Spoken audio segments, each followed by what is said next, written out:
한 주간의 첫날입니다. 방송 가족 여러분, 어제 주일 은혜 가운데 잘 보내셨는지요?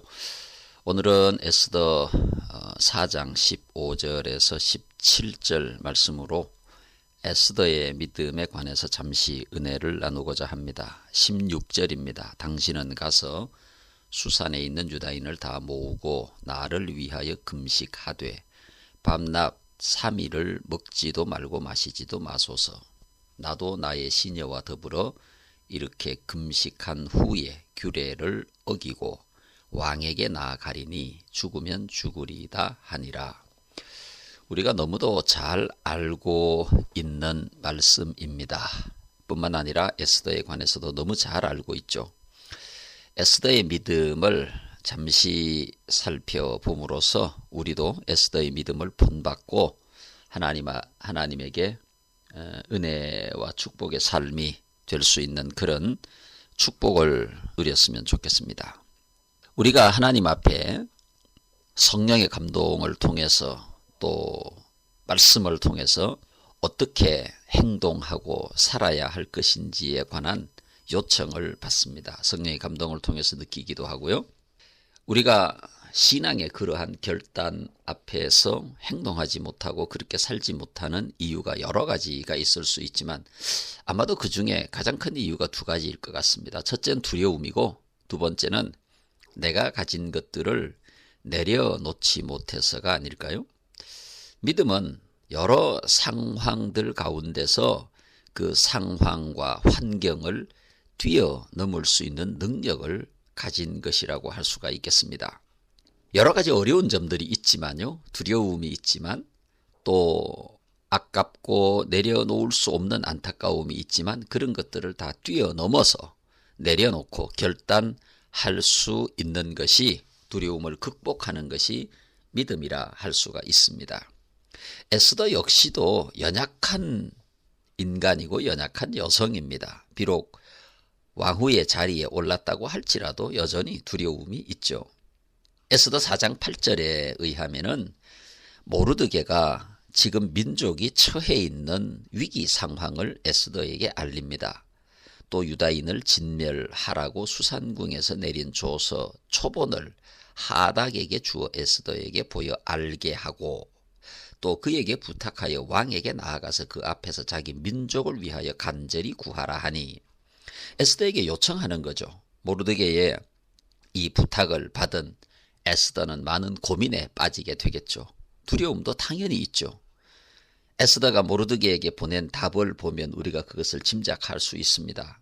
4장 11절에 의하면은 왕의 신하들과 왕의 각 지방 백성이 다 알거니와 남녀를 막론하고 부름을 받지 아니하고 안뜰에 들어가서 왕에게 나가면 오직 죽이는 법이요 왕이 그 자에게 금규를 내밀어야 살 것이라. 이제 내가 부름을 입어 왕에게 나가지 못한 지가 이미 30일이라 하라 하니라. 모르드게의 부탁을 받고 민족을 살리기 위해서 네가 왕에게 나가서 부탁을 해봐라 라고 하는 요청을 받고 에스더가 보낸 답입니다. 그러고 싶지만 나도 왕의 부름을 받지 못한 지가 이미 한 달이라는 겁니다. 그리고 설령 왕에게 간다고 할지라도 말 한마디 못하고 죽을 수도 있고 또 말을 한다고 해도 뭐라고 얘기를 하겠습니까? 그 상대가 2인자인 하만인데 이 문제가 보통 문제가 아니죠. 여러 가지 두려움도 있고 안타까움도 있고 그래서 이 에스더는 자기가 처해 있는 상황을 모르드게에게 알립니다. 그때 모르드게가 다시 에스더에게 이런 중요한 전달을 합니다. 모르드게가 그를 시켜 에스더에게 회답하되 너는 왕궁에 있으니 모든 유다인 중에 홀로 목숨을 건지리라 생각하지 말아라. 이때 내가 만일 잠잠하여 말이 없으면 유다인은 다른 데로 말미암아 노임과 구원을 얻으려니와 너와 내 아버지 집은 멸망하리라. 내가 왕후의 자리를 얻은 것이 이때를 위함이 아닌지 누가 알겠느냐. 에스더는 심각한 고민에 빠집니다. 이 말씀을 듣고 보니까 그 말씀 그대로 맞는 것 같습니다. 내가 홀로 살아난다고 한들 민족이 다 죽고 난 이후에 무슨 소용이 있겠으며 하나님께서 민족을 구원하고 내 가정은 멸망할 수도 있다고 하는 이 모르드게의 경고를 결코 무시할 수 없는 것입니다. 에스더의 믿음은 드디어 결단을 합니다. 죽으면 죽으리이다. 여러분, 우리가 믿음을 위해서 결단하는 것은 그것이 아니겠습니까? 손해를 보면 어떡하나 라고 하는 두려움에서 손해를 보면 손해를 보자. 잃어버리면 잃어버리자. 떨어지면 떨어지자. 잘리면 어떡하지? 잘리면 잘리자. 망하면 어떡하나? 망하면 망하지. 이런 결단을 하는 것입니다. 믿음으로 결단하는 것입니다. 죽으면 죽겠다. 결단하고 에스더는 금식하고 왕에게 나아가지 않습니까? 결단하기 위해서는 버려야 할 것들이 많이 있습니다. 포기해야 할 것들이 많아요. 각오해야 할 것들이 있습니다. 왕후의 자리도 내려놓아야 하고 어쩌면 생명까지도 버려야 하는 상황이 올 수도 있습니다. 그러나 그것을 포기하고 내려놓고 에스더는 드디어 결단하지 않습니까? 아브라함도 마찬가지입니다. 하나님의 명령이 떨어졌을 때 떠나라, 바쳐라 명령이 떨어졌을 때 아브라함 역시도 내려놓고 포기하고 버리고 결단을 하게 되지 않습니까? 에스더의 결단도 똑같습니다. 버리고 포기하고.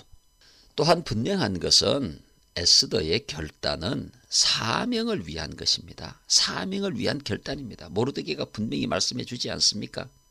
내가 왕후의 자리를 얻은 것이 이때를 위함이 아닌지 누가 알겠느냐? 네가 왕후의 자리를 얻게 된 것은 바로 이때를 위해서 하나님께서 예비하신 일이다 라고 하는 말씀이 아니겠습니까? 여러분, 사명이라는 게 뭡니까? 사명은 간단하게 말씀드리면 오늘 내가 이 자리에서 내 삶의 현장에서 감당해야 하는 일입니다. 그것이 사명입니다. 내가 전도해야 하면 전도의 사명이 있는 것이고, 봉사해야 한다면 봉사의 사명이 있는 것이고, 교회를 섬겨야 한다면 교회를 섬기는 사명이 있는 것이고, 누군가를 도와야 한다면 도와야 하는 사명이 있는 것입니다. 그 사명을 회피하지 아니하고 그 사명을 위해서 내가 헌신하고 희생하고 결단하는 것입니다. 결국 에스더의 사명은 뭡니까? 민족을 살리는 것이 아닙니까? 민족을 살리기 위해서 결단하고 자기 왕에게, 남편에게 나아가지 않습니까? 결단하고 나아가는 것입니다. 그것이 믿음입니다. 여러분의 믿음을 붙잡고 있는 장애물들이 어떤 것입니까? 건강, 물질, 가족, 직장, 사업 여러 가지가 있을 수 있습니다. 우리의 인생을 살아가는 데 있어서 그것이 중요한 것들입니다. 그러나 우리가 믿음의 결단을 해야 한다면 내려놓고 포기하고 하나님을 위해서 결단을 해야 합니다. 그것이 믿음이라고 하는 것입니다. 여러분들에게 이런 믿음이 있을 때 여러분의 삶이 복이 될 수 있는 것입니다. 왜냐하면 결단하면 하나님께서 일하시게 됩니다. 여러분, 이 에스더서를 읽어보면서 저는 그런 생각을 해봅니다. 과연 에스더가 한 게 뭐가 있을까? 여러분, 에스더 5장부터 진행되는 말씀들을 읽어보면 에스더가 한 게 별로 없어요. 에스더가 민족을 구원하기 위해서 뭘 했습니까? 왕에게 나갔고, 왕이 그를 맞아 주었고, 왕을 잔치 자리에 하만과 함께 초청했고, 음식을 대접했고, 이런 과정 중에 자연스럽게 하만과의 일들이 생겨나고 그 일을 통하여 왕이 진노하게 되고 그 하만이 유대인을 죽이려고 하는 것이 알려지게 되고, 이런 과정들을 통해서 하나님께서 일해 나가시는 그 과정을, 현장을 우리는 눈으로 확인할 수 있는 것입니다. 에스더가 결단을 했더니 하나님께서 일하셨다라고 하는 것입니다. 우리가 결단하면 하나님이 일하십니다. 우리가 하는 게 아니에요. 우리가 할 수 있는 게 뭐가 있겠습니까? 하는 것처럼 신용만 낼 뿐이죠. 흉내만 낼 뿐이죠. 에스더가 그랬던 것처럼 위대한 역사는 하나님께서 진행하시는 것입니다. 결단하면 하나님이 일하시는 겁니다. 에스더가 결단하고 하나님께서 일하셔서 유대 민족을 살려주신 것처럼 오늘 우리도 이 땅의 민족을 위해서, 교회를 위해서, 가정을 위해서, 이 세상에 죽어가는 영혼들을 위해서, 선교지 현장을 위해서 결단하면 우리가 하는 것은 별로 없지만 그 별로 없는 우리의 일들을 통해서 기적과 같은 놀라운 위대한 역사들을 하나님은 이루시게 된다는 것입니다. 우리가 큰 일을 하는 게 아니에요. 결단하고 나가면 하나님이 일하십니다. 결단하고 나가는 그것이 믿음입니다.